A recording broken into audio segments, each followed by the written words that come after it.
I was born and raised in this community. I was a lap child when the civil rights movement came here. What got me interested in doing this project and just interested in gardening and agriculture was that, everybody here had gardens. And, I remember we had collard greens. The house across the street, they had turnips, strawberries. We grew sugar cane. At one point, in the big field across the street, A.G. Gaston owned that property. He had a cornfield up there. But you had pecan tree, peach tree. People had chickens. So you would get chickens, eggs, whatever.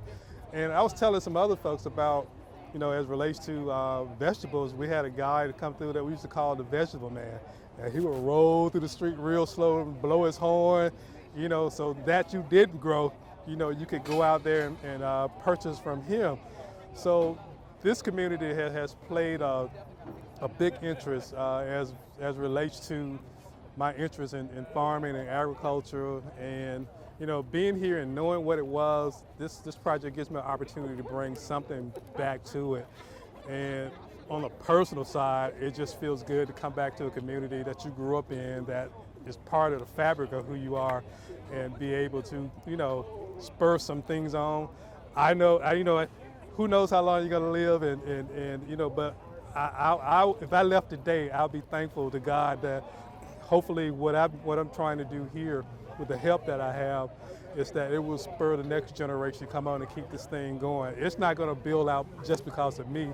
It's going to take other people to come in and help keep this thing going and going. So, this is one of the happy days of my life. This is one of the best thing that possibly could have happened to me as a project. And again, like I mentioned earlier in the speech, I wish my mom and dad were alive to see this, and because I know they're up in heaven somewhere proud of me and saying, "Go boy, you go."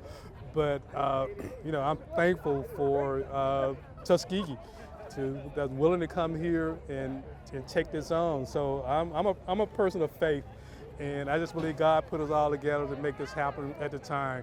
We tried to do this 10 years ago. It just wasn't the time to do it. It wasn't God's time. We were trying to force this through.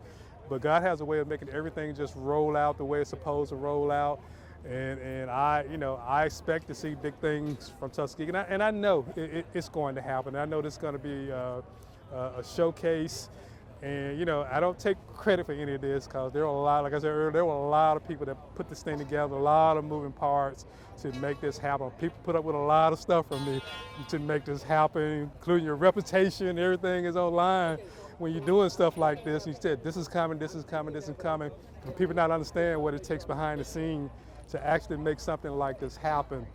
So that's a relief off of me as far as we got something going. And I think this, between Mount Zion Church, these are the two anchor projects on this end of it that's going to spark the rest of the development all the way up to 5 Points into downtown. So, I'm just elated. I probably won't be able to sleep tonight thinking about this. And I'm ready to get out here with a shovel myself and a bucket and get started with. I'll work for free. I work for food. I know that's right. But yeah, this is a great day. Awesome. Yeah, thank you. That's what we need. Right?